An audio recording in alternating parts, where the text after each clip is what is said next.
नहीं करना है। पता नहीं ये क्या हो रहा है, अब बार बार एड्स आ जा रहे हैं।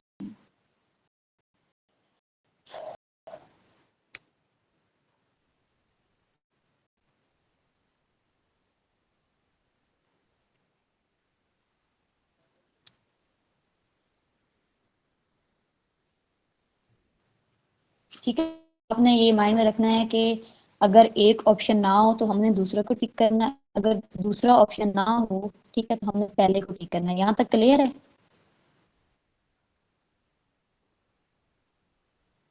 बच्चे? यहाँ तक क्लियर है? जी समझ आइए, आवाज क्लियर है?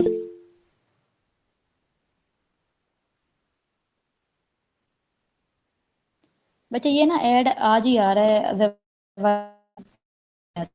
मैंने परचेज किया हुआ, पता नहीं कोई इशू बना होगा। अच्छा बच्चे, उसके बाद ना हमारा एक क्वेश्चन आता है कि ज़मीन की एज क्या है, ठीक है, सन की एज क्या है, उसके बाद मून की एज क्या है। तो बच्चे आपने ये याद रखना है। तो मैंने याद किया, मैं कोई ट्रिक बता देती हूँ। बच्चे देखिए, जब रात होती है सबसे पहले जो हमारा सूरज है वही तुलू होता है ना। ऐसा ही है ना, सबसे पहले हमारा सूरज तुलू होगा, मतलब कि सबसे पहले जो बड़ी चीज़ है ना वो सूरज है। सूरज की रोशनी ज़मीन पे आएगी, ज़मीन सेकंड नंबर पे होगी। उसके बाद जब फिर रात को हमारा चांद नजर आता है, ठीक है। तो इस तरतीब वाइज से ना आपने इनकी जो, अब देखें सूरज की एज क्या है, 4 पॉइंट क्या है बच्चे, पढ़िएगा, 4.60 मिलियन है ना, ठीक है, ये सबसे ज्यादा है। ठीक है, उसके बाद क्या है, इसके बाद जमीन है, उसकी क्या है, 4.54 बिलियन है। ठीक है, उसके बाद चांद की आ जाती है, 4.53 बिलियन है। ठीक है, सबसे पहले सूरज है, उसके बाद जमीन है, उसके बाद चांद है। बच्चे क्लियर है?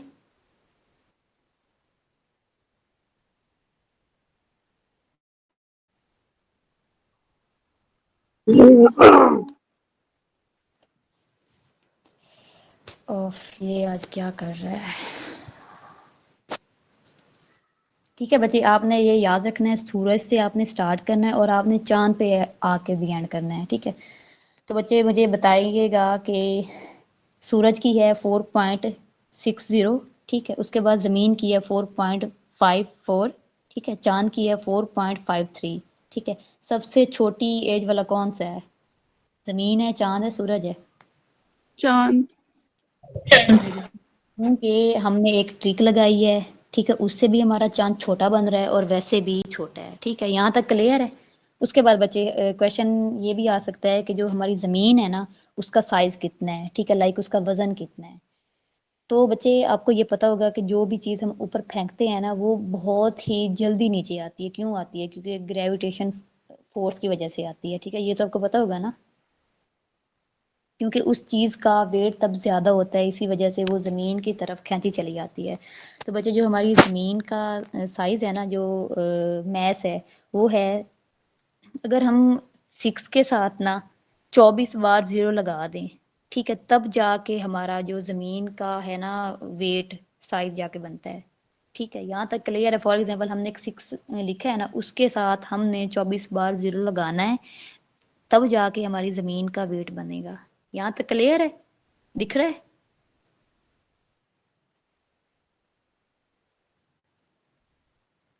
इसको हम 6 × 10⁻² भी बढ़ते हैं, ठीक है, किलोग्राम। क्लियर है बच्चे?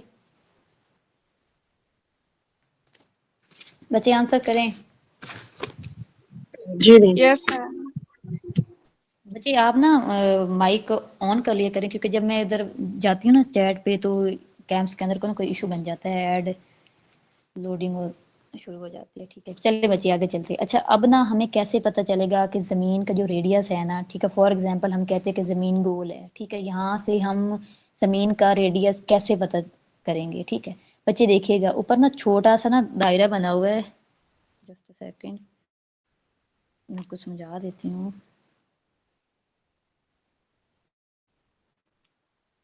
देखिएगा बच्चे, ये ना हमारे पास एक दायरा है, ठीक है, ये हमारे पास एक दायरा है, ठीक है, ये सेंटर हो गया इसका, ऐसा ही है ना, सेंटर यही होता है ना। ठीक है, ये जो इसका ऊपर वाला, अगर हम एक हिस्से को फिर डिवाइड करें, ठीक है। दो, अगर हम देखें ज़मीन है ना, ज़मीन को हमने डिवाइड किया दो हिस्सों में, ठीक है। देन फिर उन दो हिस्सों में से हम एक हिस्से को डिवाइड करें ना, तो उसका जाके ये रेडियस बनेगा, ठीक है ना। ये वाला हिस्सा है ना, ये जाके रेडियस बनेगा। यहाँ तक क्लियर है। तो जो एग्जाम में ना क्वेश्चन हमारा आता है कि जो ज़मीन है ना उसका रेडियस कितना है, ठीक है। तो सबसे पहले आपको रेडियस पता होना चाहिए कि हमारी ज़मीन का रेडियस कितना है।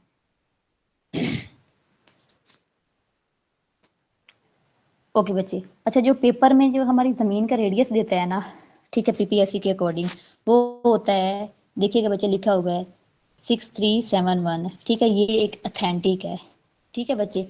लेकिन मोस्टली पेपर में, मोस्टली गवर्नमेंट बुक्स में ना जो मिलता है वो, ठीक है, वो 6377, 6378, 375 है कि 371 से जो ऊपर होगा ना वो हमारा करेक्ट आंसर होगा।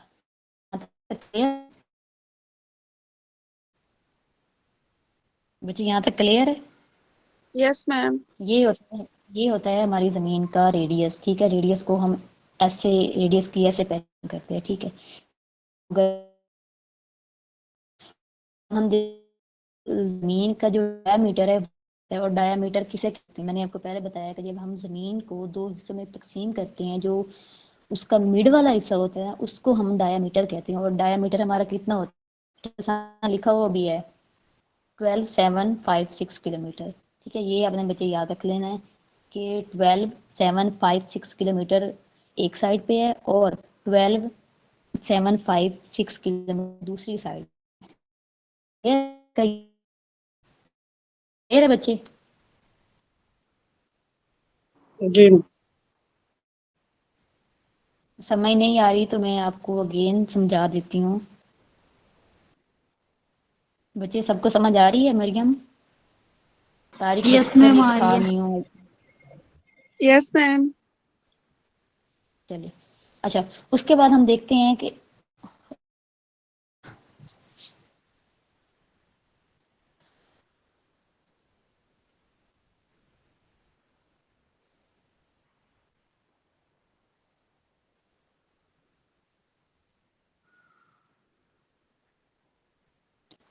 अच्छा बच्चे, हम देखते हैं कि ये जो हमारी अर्थ है ना, चीज़ों से मिल के बनी है, और ये बहुत ही इम्पोर्टेंट टॉपिक है। आपने इनको ना बहुत अच्छे से लाइक माइंड में बिठा है कि जो हमारी अर्थ है ना, उसमें से ना जो सबसे ज़्यादा मिकदार में यूज़ होने वाला जो एलिमेंट है ना वो कौन सा है, ठीक है ना। ये पेपर में मोस्टली आता है, ठीक है ना। तो आज हम ये भी देखेंगे कि जो किन है, ठीक है। ये तो हमें पता है कि हमारी ज़मीन में ना मोस्टली पानी ही है, ठीक है ना। लेकिन इसके अलावा और क्या क्या चीज़ें हैं, ठीक है बच्चे। देखिएगा जो सबसे पहले हमारी अर्थ कंपोजिशन में जो सबसे पहला रोल अदा करता है वो है आयरन, ठीक है। आयरन है से इसका सिंबल क्या है, इसका सिंबल, ठीक है। आयरन अर्थ कंपोजिशन में 35% है, ठीक है। तो हम ये कह सकते हैं कि जो सबसे ज़्यादा most abundant element in our earth is iron. क्यों? क्योंकि आयरन हमारी ज़मीन में अर्थ कंपोजिशन में सबसे ज़्यादा है, वो है 35%, ठीक है। दूसरे नंबर पे हमारा आता है ऑक्सीजन, ठीक है, 30%, ठीक है। उसके बाद तीसरे नंबर पे आता है सिलिकॉन। सिलिकॉन कितना है? 15%, ठीक है।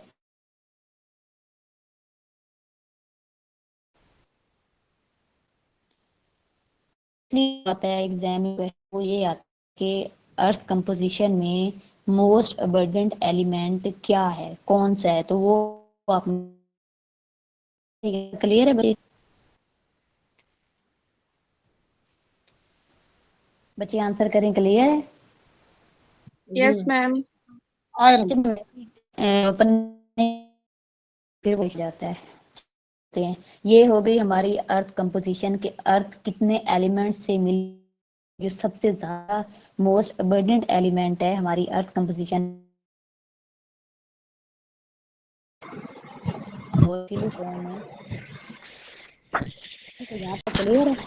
ओके, आगे चलते हैं, ठीक है, आगे चलते हैं।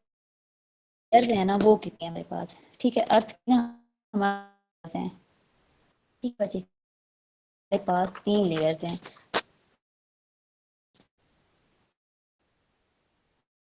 हो क्यों नहीं रहा?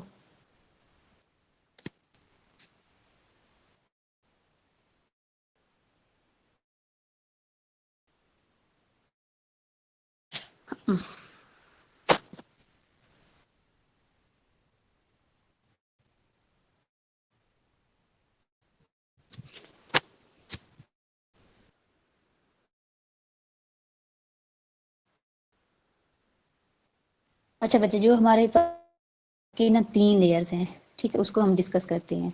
जो हमारी फर्स्ट लेयर है ना अर्थ की, वो है क्रस्ट लेयर, सेकंड है मेंटल और थर्ड है कोर, ठीक है? अब हम इसको वन बाय वन डिस्कस करते हैं, ठीक है बच्चे? अब देखिएगा, मैंने साइड पे ना एक बनाई है, शेप बनाई है, ठीक है? आपको नज़र आ रही है? देखिएगा बच्चे, जो मिड में है, ठीक है, वो कोर है, ठीक है? जो सेकंड है वो मेंटल है और जो थर्ड है वो क्रस्ट है, ठीक है? जो हमारी क्रस्ट है ना, अब हम हमारी क्रस्ट क्या है? जहाँ पे हम रह रहे हैं, ठीक है ना? ये हमारी क्रस्ट है। और जो क्रस्ट है ना, एक मैं आपको एक और बात बता दूं कि जो हमारी ये 3 लेयर्स हैं ना, हम इसको ना डिवाइड करते हैं कि ये कितने किलोमीटर हमारी ज़मीन के अंदर है, ठीक है?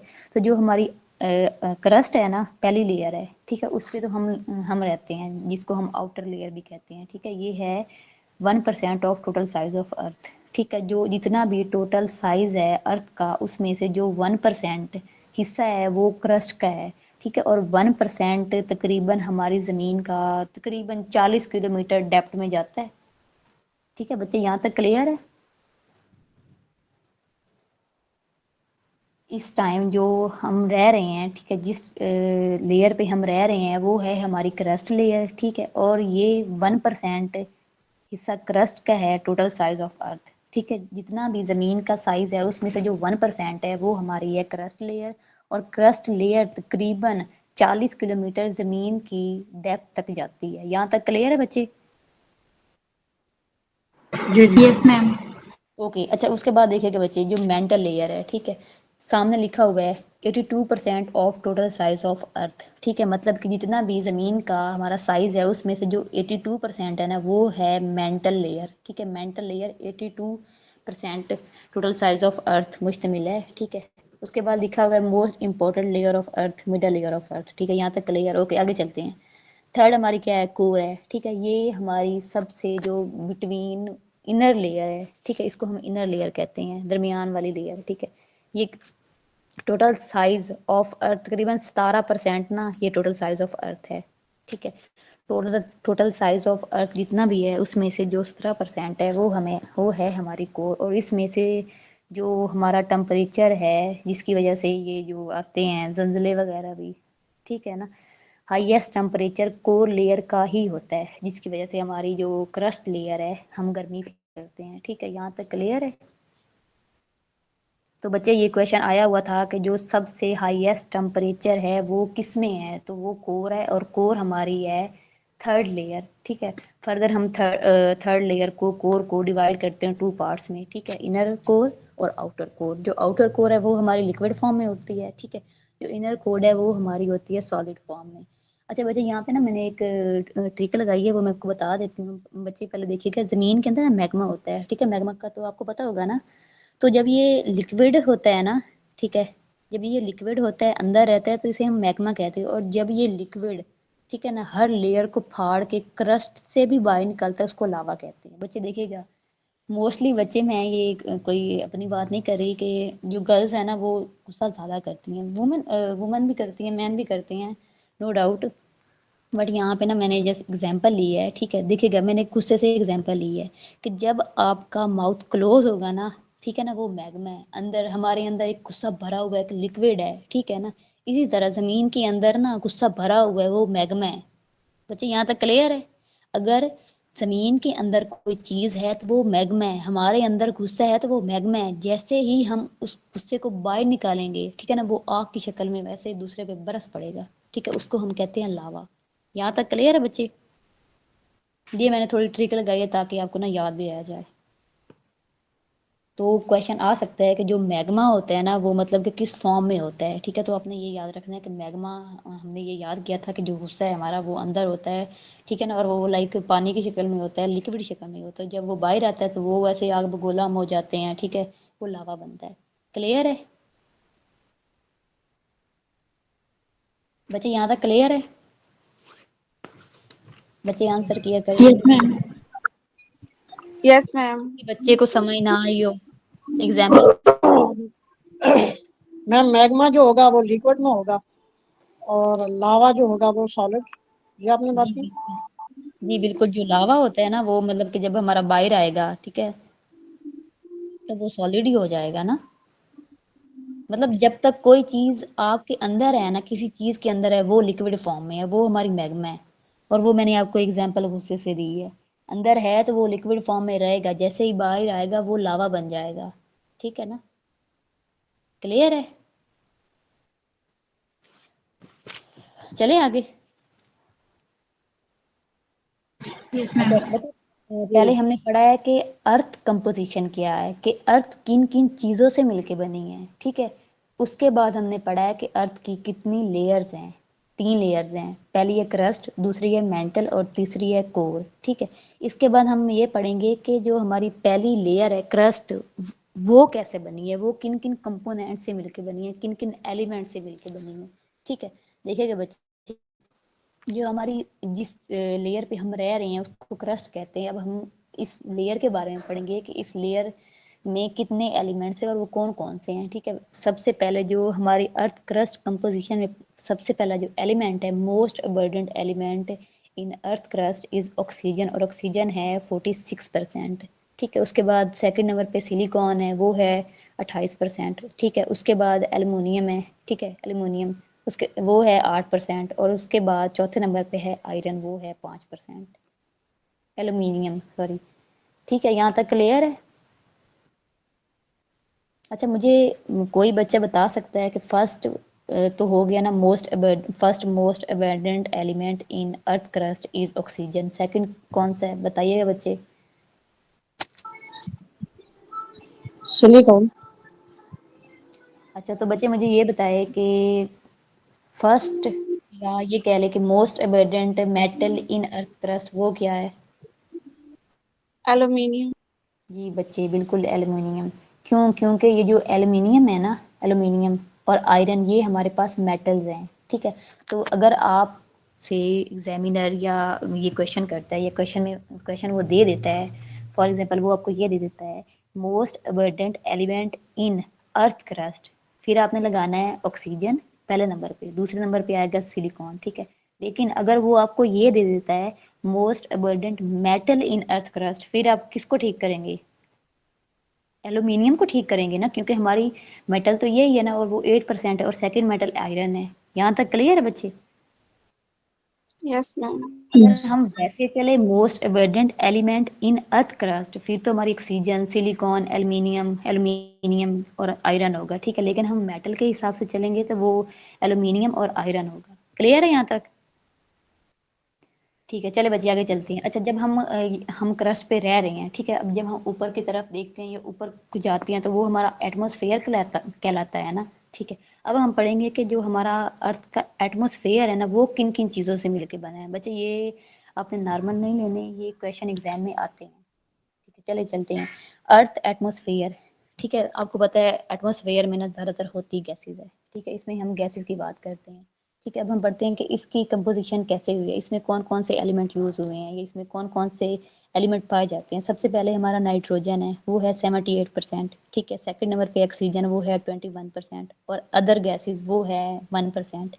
ठीक है, और एक बार क्वेश्चन ये आया हुआ था, ठीक है, देखिए बच्चे, अदर गैसेज तो 1% है, 1% में भी फर्दर गैसेज डिवाइड हैं। हाइड्रोजन है, ठीक है, हीलियम है, कार्बन डाइऑक्साइड है। उसने पूछा था कि जो हमारी अर्थ एटमॉस्फेयर में जो कार्बन डाइऑक्साइड है वो कितने परसेंट है। देखिएगा बच्चे, एक तो वो 1% है, फर्दर भी 1% आगे डिवाइड हुआ हुआ है। ठीक है बच्चे, तो ये जो हमारा अदर गैसेज है वो है 1%। 1% में भी फर्दर आगे गैसेज मौजूद हैं, लाइक हाइड्रोजन, ठीक है, हीलियम, कार्बन डाइऑक्साइड। और जो कार्बन डाइऑक्साइड है वो है 0.03%, लेकिन जो पेपर में देता है वो देता है 0.04%। बच्चे ये अपने याद रखना है। क्लियर है?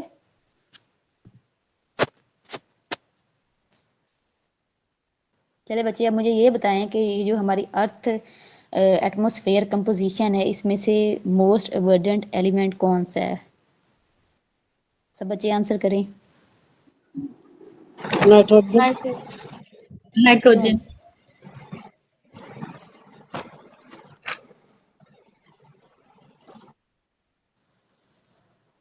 क्योंकि हमारे जो अर्थ एटमॉस्फेयर है उसमें से सबसे ज़्यादा नाइट्रोजन ही पाया जाता है, नाइट्रोजन गैस ही पाई जाती है, उसके बाद ऑक्सीजन है, उसके बाद अदर गैसेज है। ठीक है बच्चे, चले आगे।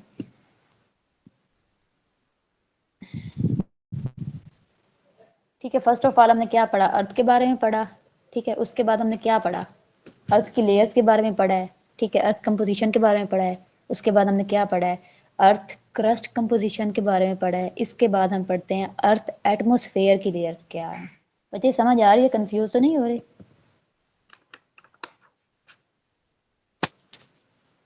No ma'am. बच्चे जब आप पीडीएफ को रीड करेंगे ना या दोबारा लेक्चर लेंगे तब आपको जब चीज़ें दिखेंगे ना समझ आ जाएगी। ठीक है, चलते हैं। अर्थ एटमॉस्फेयर की अब लेयर्स क्या हैं? अच्छा बच्चे, ये ना हमारे पास जो टोटल है ना वो है 5। ठीक है, लेकिन कमीशन वाले तो 4 को ही ठीक करते हैं। ठीक है, अगर पीपीएससी में क्वेश्चन आ जाता है कि अर्थ एटमॉस्फेयर लेयर्स कितनी हैं, ठीक है, अगर उसमें से 4 का ऑप्शन ना हो देन आपने 5 को ठीक करना है। बट अगर 4 का ऑप्शन मौजूद हो, 5 का भी ऑप्शन मौजूद हो, तो आपने 4 को ठीक करना है, क्योंकि जो कमीशन वाले हैं वो 4 को ही ठीक करते हैं, वो 5वीं लेयर को मानते ही नहीं है। यहाँ तक क्लियर है? ये अपने माइंड में बिठा लेना है। पेपर यस में मैम। अगर 4 का ऑप्शन ना आए तो 5 को ठीक करना है, अगर दोनों आ जाएं तो आपने फर्स्ट प्रेफरेंस 4 को देनी है, 4 को देनी है। ठीक है, सबसे पहले हम फर्स्ट अर्थ एटमॉस्फेयर लेयर को पढ़ते हैं। ठीक है, ये क्या है? ट्रोपोस्फेयर। ठीक है, फर्स्ट हमारी जो अर्थ एटमॉस्फेयर लेयर है वो है ट्रोपोस्फेयर। ठीक है, ये के साइड पे मैंने ना इमेज भी बनाई हुई है। ठीक है, अर्थ अर्थ से जो ऊपर वाली लेयर है वो ट्रोपोस्फेयर है। ठीक है, और वो कितने किलोमीटर तक फैली हुई है?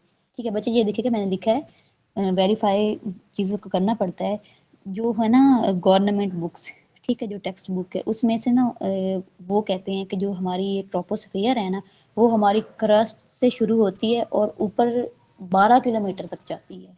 ठीक है, लेकिन जो कमीशन वाले हैं वो कहते हैं कि नहीं, ये 0 से शुरू नहीं होती, ये 10 और 15 किलोमीटर के दरमियान है। ठीक है बच्चे, क्लियर है? तो आपने ये माइंड में रखना है, उधर बिल्कुल एक्यूरेट आंसर करना है, आपने टिक करना है। अगर वो देता है 0.12 किलोमीटर देन ओके। ठीक है, आपने इसको टिक करना है। लेकिन अगर दोनों दे देता है और वो एग्जाम आप दे रहे हैं पीपीएससी का, फिर आपने पहले ऑप्शन को टिक करना और वो होगा 10 से 15 किलोमीटर। यहाँ तक क्लियर है? Yes ma'am. ओके, ठीक है बच्चे, देखिएगा नीचे लिखा हुआ है ये ज़मीन की सतह क्रस्ट से शुरू होती है। ठीक है, और हमें पता है कि ज़मीन में हम ही रहते हैं। ठीक है, उसके बाद बच्चे ये देखिएगा, इसमें ना आपने देखा होगा कि हम जहाज़ को ना इजीली उड़ता हुआ देख सकते हैं। ठीक है ना, तो ये जो हमारी ट्रोपोस्फियर है उसमें एरोप्लेन्स उड़ते हैं, एरोप्लेन्स पाए जाते हैं। बच्चे ये भी क्वेश्चन आता है हर लेयर में कि इसमें कौन से जहाज़ पाए जाते हैं। किसी में वो जंगली जहाज़ भी पाए जाते हैं, किसी में वो ये जो मौसमी सियारे होते हैं जिसका वो जो पीछे से धुआं भी निकल रहा होता है वाइट वाइट, आपने देखा होगा। बच्चे किसी को पता है? मोस्टली बच्चों को पता होगा, आसमान में उड़ रहे जी होते मैम। हैं से वो पीछे धुआं हो सा। रहा है, हुआ होता है पीछे से। जी बिल्कुल, वो मौसमी सियारे होते हैं। ठीक है, वो इनके बारे में ना पूछते हैं कि ये कौन कौन सी लेयर में पाए जाते हैं। जो हमारी ट्रोपोस्फियर है उसमें ना एरोप्लेन्स पाए जाते हैं, मुसाफिर जहाज पाए जाते हैं। ठीक है, उसके बाद हमारी दूसरी क्या है? मुझे समझ आ रही है? स्ट्रेटोस्फीयर। ठीक है, उसके बाद हमारी है स्ट्रेटोस्फियर। ठीक है, अब देखिएगा जो हमारी ट्रोपोस्फियर है वो है 0 से, ठीक है, ये देखिएगा बच्चे, ये है हमारी 0 से 12। ठीक है, इसके बाद ये जो अगली हमारी शुरू होगी ना वो होगी 12 से 50 किलोमीटर। ठीक है, यहाँ तक क्लियर है?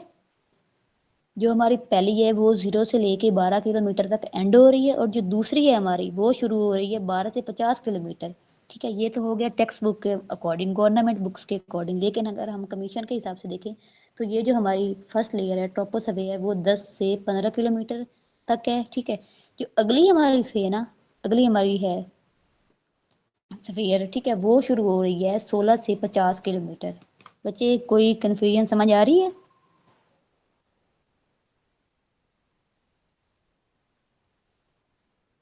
जहां जी तक मैम। पहली लेयर एंड हो रही है, दूसरी उससे आगे शुरू हो रही है, बस आपने ये याद रखना है, ठीक है। देखिएगा, आपने सुना होगा ओजोन गैस के बारे में, किसी को पता है? ठीक है, जो ये जो हमारी लेयर है इसमें ओजोन गैस भी मौजूद होती है, और जो ओजोन गैस का फार्मूला है वो है O3। ठीक है बच्चे, एक क्वेश्चन आया हुआ था, आई थिंक फूड इंस्पेक्टर का था, मुझे अब एग्जैक्ट याद नहीं है, उन्होंने वहाँ पे पूछा हुआ था कि ये जो हमारी फोटो कॉपी जब हम करवाते हैं ना, आप जब उस पेपर को हाथ में लेते हैं या आप मशीन के पास खड़े होते हैं तो वहाँ से ना गर्म हवा निकलती है, जो हमारा पेपर होता है ना, प्रिंटिंग पेपर, प्रिंट वाला पेपर होता है, वो हमारा ना गर्म होता है। बच्चे आपने फील किया होगा कभी, अगर आप करवाने गए हैं ना प्रिंट, ताज़ा ताज़ा आपने पकड़ा, जैसे मशीन से निकले, ठीक है ना, ये कोई फोटो कॉपी करवाने गए हैं, तो वो जो हमारी मशीन में जो गैस पाई जाती है ना, फोटोकॉपी वाली मशीन में, वो कोई भी फोटोकॉपी वाली हो सकती है, ठीक है, उसमें ना ओजोन गैस होती है। ठीक है बच्चे, ये क्वेश्चन आया हुआ था कि जो हमारी प्रिंटिंग मशीन है उसमें से जो हवा निकलती है, गर्म हवा निकलती है, या वो कौन सी है, या वो जो गैस पाई जाती है वो कौन सी है, वो ओजोन गैस है। यहाँ तक क्लियर है? एक ये क्वेश्चन आया हुआ था फूड इंस्पेक्टर के पेपर में, और दूसरा क्वेश्चन आया हुआ था, ये फ्रॉग का साइंसी नाम क्या है, किसी को पता था? राना टिंगरीना, लेकिन मैंने Yes, ma'am. Try नहीं करी। राना टांगा के नाम से मैंने इसको याद किया हुआ है भाई। आर से राना मुझे याद रह जाएगा, रे से राना, और टांगा टिंगरीना से। ठीक है बच्चे, यहाँ तक क्लियर है? अच्छा ठीक है, आगे चलते हैं। पहले हमने क्या पढ़ा, हमने ये पढ़ा कि जो हमारी ये जो सेकंड लेयर है ना, ठीक है, वो हमारी फैली हुई है 16 से 50 किलोमीटर के दरमियान। ठीक है, उसके अंदर हमारी ओजोन गैस पाई जाती है, ओजोन गैस की लेयर पाई जाती है। ओजोन गैस की लेयर कितने परसेंट आगे फैली हुई है? वो फैली हुई है 20 से 30 किलोमीटर के दरमियान। ठीक है, जो हमारी सेकंड लेयर है वो 16 से 50 किलोमीटर के दरमियान फैली हुई है, और उसमें फर्दर ओजोन लेयर पाई जाती है, और ओजोन लेयर है वो 20 से 30 किलोमीटर तक फैली हुई है। ठीक है, 20 से 30 किलोमीटर तक फैली हुई है। तो यहाँ तक क्लियर है? और ये जो हमारी ओजोन लेयर है, ठीक है ना, वो किससे हमें प्रोटेक्ट करती है बच्चे? आप सबको पता होगा ओजोन लेयर किसे प्रोटेक्ट करती है? अल्ट्रा वायलेट रे से प्रोटेक्ट करती है, जो कि हमारी आपने देखा होगा कि सर्दियों में ना जब हम धूप पे बैठते हैं तो हमारी जो स्किन है ना वो ड्राई सी होती है, ब्लैक ब्लैक सी हो जाती है, ठीक है ना। ये जो अल्ट्रा वायलेट रेस को ना रोका जाए ना, अगर वो ज़मीन पे आ जाए तो हमारी स्किन डिजीजेज हो सकती हैं, ठीक है, स्किन कैंसर हो सकती है। ठीक है बच्चे, क्लियर है? और ये जो हमारी सेकंड लेयर है उसमें हमारे जंगली जहाज पाए जाते हैं, जंगली जहाज होते हैं जो हमें बहुत ही कम नज़र आते हैं, कोई नीचे हो जाए तो अदरवाइज वो हमारी सेकंड लेयर में उड़ते हैं। ठीक है बच्चे, क्लियर है? बच्चे समझ आ रही है? जी मैम। जी मैम। अच्छा, उसके बाद हमारी जो थर्ड है ना वो है मीसोस्फीयर। ठीक है, अब हमारी सेकंड कहाँ तक फैली हुई थी बच्चे बताइएगा, सेकंड लेयर हमारी कहाँ तक फैली हुई थी? 50 तक। जी बिल्कुल। अब ये जो थर्ड है ना वो है 50 से 80 किलोमीटर के दरमियान फैली हुई है। ठीक है, इसमें मैंने आपको पहले भी बताया कि ये जो हमारे रॉकेट्स हैं, वेदर बलून्स जिसे हम कहते हैं, मौसमी सियारे, ठीक है, वो हमारी थर्ड लेयर में उड़ते हैं, और वो होती है 50 से 80 किलोमीटर के दरमियान होती है। देख ले आप, वो जब हम देखते हैं ना वो वाइट वाइट जहाज़ों को, ठीक है ना, वो हमारी 50 से 80 किलोमीटर के दरमियान उड़ रहे होते हैं। ठीक है, उनकी यही हदूद होती है, 80 किलोमीटर तक हदूद है उनकी। ठीक है, उसके बाद इसको कहते हैं गोल्डेस्ट लेयर ऑफ अर्थ। ठीक है, आई थिंक यहाँ पे कोल्डेस्ट है, इसमें ना टेम्परेचर कम होता है जी बच्चे, कोल्डेस्ट है। ठीक है, क्लियर है? बच्चे तीन लेयर्स जी क्लियर है? मैम।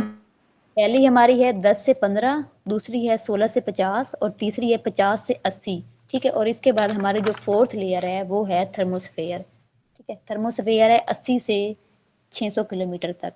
ठीक है, इसमें हमारे सेटेलाइट्स होते हैं।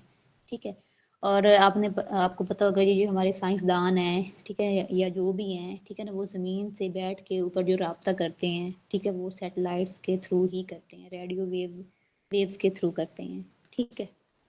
तो अपने ये याद रखना है कि जो हमारी थर्मोस्फीयर है इसमें रेडियो वेव्स मौजूद होती हैं, ठीक है बच्चे। अच्छा, इसके बाद ना मैंने आपको बताया है कि जो हमारा कमीशन है, ठीक है, वो अब फिर ऐड आ जाना। अच्छा बच्चे, मैंने आपको बताया है कि जो हमारा कमीशन है ना, वो जस्ट 4 लेयर को कंसीडर करता है, ठीक है बच्चे। जो हमारा कमीशन है वो कहता है कि बस हमारी ज़मीन की, सॉरी, जो अर्थ एटमॉस्फेयर की जो लेयर्स हैं वो जस्ट हैं ही 4 कमीशन वाले, ठीक है। लेकिन जो हमारे साइंसदान है ना, साइंटिस्ट है, वो कहते हैं कि नहीं, इससे ऊपर भी एक लेयर मौजूद है, ठीक है, और वो है हमारी 5वीं लेयर, ठीक है। लेकिन इसको ना मानता कोई नहीं है, बट मौजूद है। बच्चे क्लियर है? और वो है हमारी हेक्सोस्फीयर। बच्चे समझ आ रही है? जी मैम आ रही है।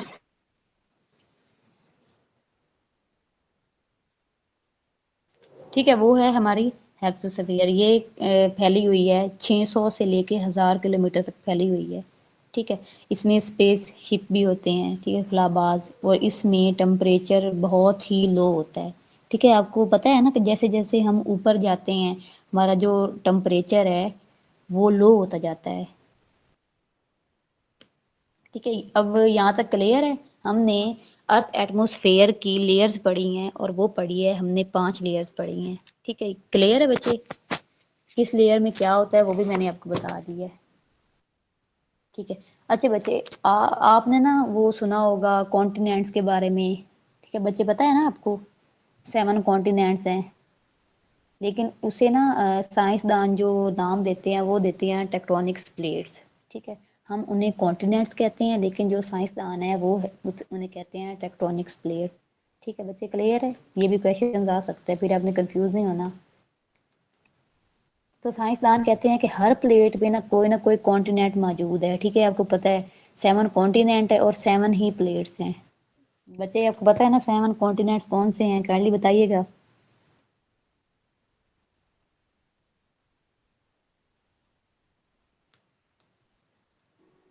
पता है ना आपको ये? Asia, Europe, Asia, Asia, Africa. America, South America, North America, Australia, जी बिल्कुल, और अंटार्कटिका, ये हमारे जी। हैं 7 प्लेट्स। साइंसदान इसे 7 प्लेट्स कहते हैं, लेकिन हम इन्हें 7 कॉन्टिनेंट्स के नाम से जानते हैं, ठीक है। यहाँ तक बच्चे क्लियर है? ओके बच्चे, ये फिर भी आपने तफसील से पढ़ लेना।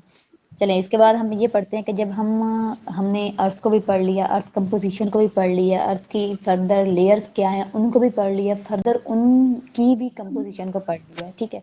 उसके बाद हम ज़मीन से बाहर निकले, हमने एटमॉस्फेयर को पढ़ा। अब हम एटमॉस्फेयर से बाहर निकलते हैं और हम पूरी यूनिवर्स को पढ़ते हैं, ठीक है। यूनिवर्स में हमारी सारी चीज़ें आ जाती हैं, ठीक है बच्चे। अच्छा, अब देखिएगा, ये जो हमारी यूनिवर्स है ना, इसका ओरिजिन कब हुआ, ठीक है। जो अकॉर्डिंग टू कमीशन है, ठीक है, मोस्टली बच्चे है या कहते हैं कि, जी बच्चे, बच्चे आप मुझसे कुछ कह रहे नहीं हैं? मैम, नहीं मैम। ओके। अच्छा, ये जो हमारी यूनिवर्स है ना, उसका ओरिजिन कब हुआ, मतलब वजूद कब आई, ठीक है। ये हमारी 15 से 20 मिलियन ईयर्स अगो है, ठीक है। कुछ कहते हैं कि नहीं ऐसा नहीं है, बट हमने अकॉर्डिंग टू कमीशन चलना है। आपको अगर कहीं कोई और ऑप्शन मिलता है बट वो रॉन्ग है, ठीक है। अकॉर्डिंग टू कमीशन यही है, 15 से 20 मिलियन ईयर अगो ये वजूद में आई थी, ठीक है। उसके बाद फर्स्ट ऑफ ऑल हम ये देखते हैं कि ये जो मतलब कि ज़मीन थी, इसका जैसे वजूद हुआ, सबसे पहले किसको पता चला कि ज़मीन कैसे वजूद में आई है, ठीक है ना बच्चे। मतलब कि किसने ये कॉन्सेप्ट दिया, किसने ये थ्योरी दी, किसने ये आइडिया प्रपोज किया कि भाई ऐसा हुआ तो ऐसा हुआ, ठीक है। क्लियर बच्चे? ठीक है। फर्स्ट बंदा जो था ना, जॉर्ज लिमेट्रे था, ठीक है। इसने कहा था, जस्ट इसने ये आइडिया दिया था कि ये जो हमारी ज़मीन है ना, ये इतने साल पहले वजूद में आई थी, और उसने ये जो अपनी मतलब कि एक खोज की थी, उसको इसने बिग बैंग थ्योरी का नाम दिया था। ये आपको पता होगा, कहीं ना कहीं आपने पढ़ा होगा बिग बैंग थ्योरी के बारे में। बच्चे, किसी ने पढ़ा है? ठीक है बच्चे, ये जो जॉर्ज ये था ना, इसने जस्ट कॉन्सेप्ट दिया था, इसने ये आइडिया प्रपोज किया था, ठीक, इसने ये जस्ट थ्योरी, ये जो बंदा करने वाला था, ठीक है, इसने ये कहा था कि ये जो कायनात है ना, ये एक धमाका हुआ है, उससे वजूद आई है, बस इसने यही कहा था, ठीक है, इसने एक आइडिया दे दिया, मतलब एक रास्ता दे दिया, ठीक है। उसके बाद फर्दर हम ये देखते हैं कि बिग बैंग थ्योरी, ठीक है, वर्ड है, बच्चे माइक ऑफ करें, ये जो बिग बैंग थ्योरी है, ठीक है, ये जो वर्ड है, ये किसने कॉइन किया, ठीक है, बच्चे किसने किया था? जॉर्ज लिमेंट। जी बिल्कुल, इस बंदे ने इस धमाके को बिग बैंग थ्योरी का नाम दिया था, ठीक है बच्चे, आपने ये याद रखना है कि ये जो बिग बैंग थ्योरी को नाम देने वाला कौन था और बिग बैंग थ्योरी का कॉन्सेप्ट देने वाला कौन था, बच्चे क्लियर है, ये दोनों अलग बंदे हैं, क्लियर है?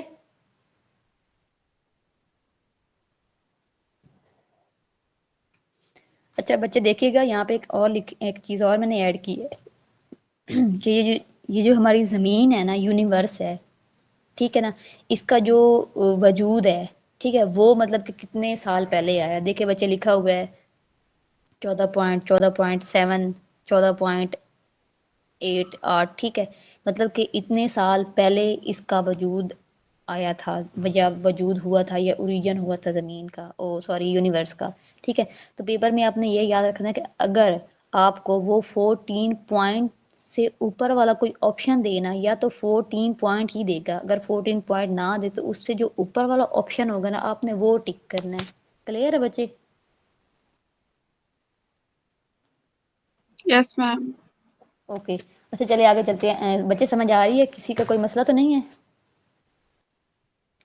इसके बाद हम पढ़ते हैं ये नेबुला को। कंसेप्ट जिसने दिया था उसका नेम क्या था? जॉर्ज ने तो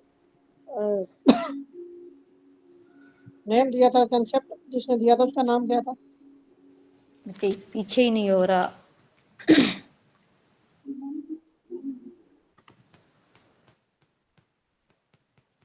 पता नहीं क्या हुआ खड़ा है इसको,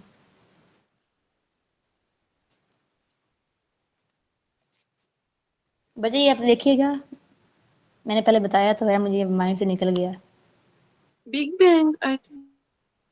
नहीं नहीं, जिसने ये वर्ड क्वाइन किया था ना, मतलब कि जिस बंदे ने इस धमाके को नाम दिया था बिग बैंग का,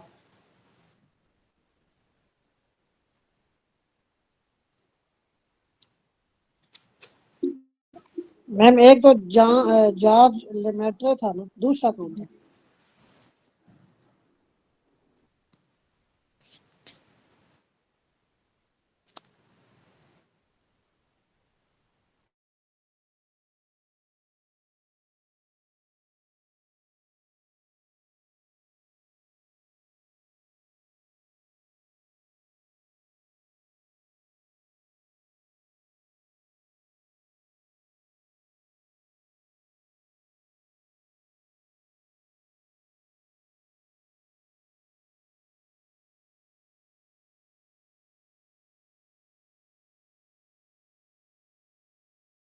बच्चे किसी ने देखा है?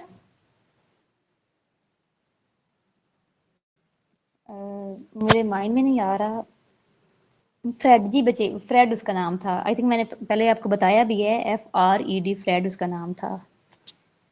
ओहो, बच्चे किसी ने देखा है who coined the word big bang? Fred था आई थिंक, मैंने ये पहले, मैंने देखा है, यही है फ्रेंड।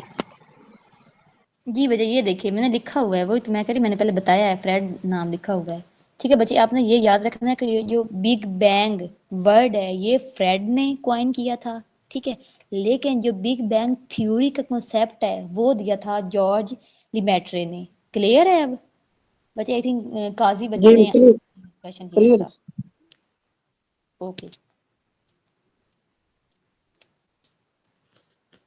अच्छा इसके बाद हम पढ़ते हैं नेबुला को, नेबुला, ठीक है, अच्छा बच्चे, ये आपने मोस्टली गर्ल्स को पता होगा, हॉस्टल में जो बॉयज रहते हैं उसको पता होगा कि जब वो ना अपने घर की या कमरे की सफाई करते हैं ना, या कुछ वो झाड़ते हैं, लाइक अपने कपड़े हो गए या कोई दुपट्टा शुपट्टा हो गया, उसमें ना ऐसे आपको ना रोशनी में छोटे छोटे पार्टिकल्स नजर आते हैं, ऐसे बिल्कुल धागे की शेप में होते हैं, बारीक बारीक से। किसी को आइडिया है, देखा है किसी ने? मोस्टली जब हम गर्मियों में कमरे को बंद करके ना सफाई करते हैं ना, तो नजर आता है। किसी ने नोट किया है? ऐसे धूल सी उड़ रही यस होती है, मैम, छोटे छोटे पार्टिकल होते हैं। झाड़ू के यस टाइप से। मैम। बॉयज आपको पता है? किसी बॉयज ने आज तक झाड़ू नहीं दिया? चलिए। अच्छा बच्चे, जब हम घर की सफाई करते हैं ना, तो जब हम कमरा बंद करते हैं या कमरा बंद ना भी करें ना, तो हमारी जो डस्ट होती है ना, ठीक है ना, उसमें ना छोटे छोटे से पार्टिकल हमें शो होते हैं। ठीक है, जब हम मोस्टली जब रोशनी में वो जो पार्टिकल जाते हैं ना, वो ना उड़ रहे होते हैं। बच्चे आप देखिएगा कल जब अपने सफाई करेंगे, कोई नो डाउट करते हैं, इसमें कोई इशू नहीं है। उसको ना हम डस्ट क्लाउड कहते हैं। ठीक है बच्चे।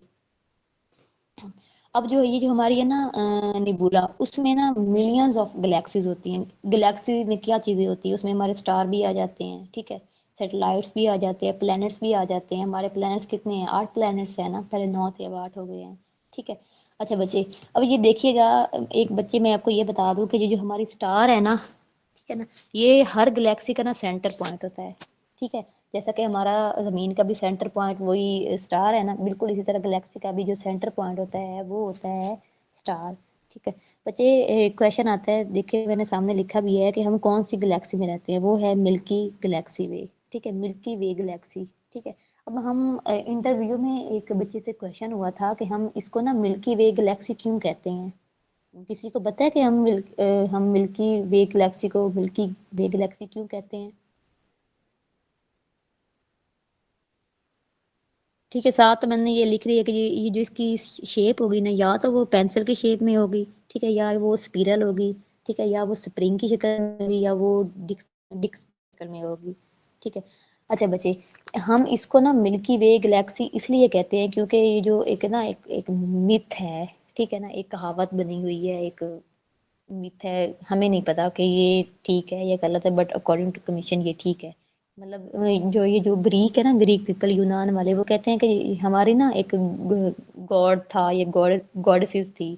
मोस्टली ये गर्ल्स का ही नाम मिलता है, गॉडेसेस। ठीक है। वो ना एक दिन बैठी हुई थी, उसका नाम था जुनू भी देता है, हीरा भी देता है। ठीक है, मैं यहाँ पे लिख देती हूँ, JUNO। ठीक है। अगर ये ना दे, जुनू ना दे, तो आपने HERA, हीरा, इसको रिकॉल करना है। क्लियर है बच्चे? बच्चे क्लियर है? जी। ठीक है। तो वो यूनान वाले कहते हैं कि एक दिन ना हमारी एक गॉडेस बैठी हुई थी, उसका नाम था जुनू या हीरा। ठीक है। वो एक दिन बैठी हुई थी, तो उसके ना ब्रेस्ट में से ना एक दूध का ना कतरा निकलता है। ठीक है। लाइक जैसे हम चार पाई पे बैठे होते हैं, ठीक है, यहाँ पे ना गर्ल्स की बात हो रही है, ठीक है, तो वो ना एक लड़की कहीं बैठी हुई थी, उसके ना ब्रेस्ट से ना एक दूध का कतरा निकलता है, और वो देखते देखते ना वो जो दूध का एक छोटा सा कतरा होता है, वो बिल्कुल ऐसे बड़ा हो जाता है, बहुत ही ज्यादा फैल जाता है। ठीक है। इसकी वजह से वो इस गैलेक्सी को, ठीक है, मिल्की वे गैलेक्सी कहते हैं। ठीक है ना। वो कहते हैं कि इस गैलेक्सी का जो रंग है ना, वो दूध की तरह है, इसी वजह से ये गैलेक्सी वजूद में आई, हमारी गॉडेसेस की वजह से। क्लियर है बच्चे? जी। बच्चे किसी को कोई समझ ना आई हो तो, बच्चे किसी का कोई क्वेश्चन कोई समझ ना आई हो, मैं रिपीट कर देती हूँ। मरियम, तारिक, बच्चे, कोमल, सबको समझ आ गई है? जी मैम। किसी का कोई क्वेश्चन तो नहीं है, कोई कंफ्यूजन?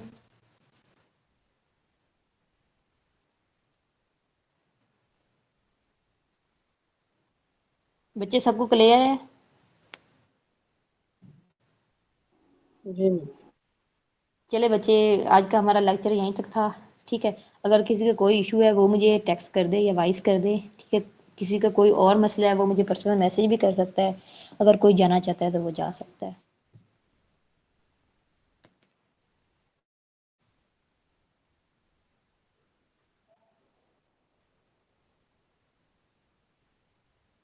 चलिए बच्चे ठीक है, ओके, अल्लाह हाफिज।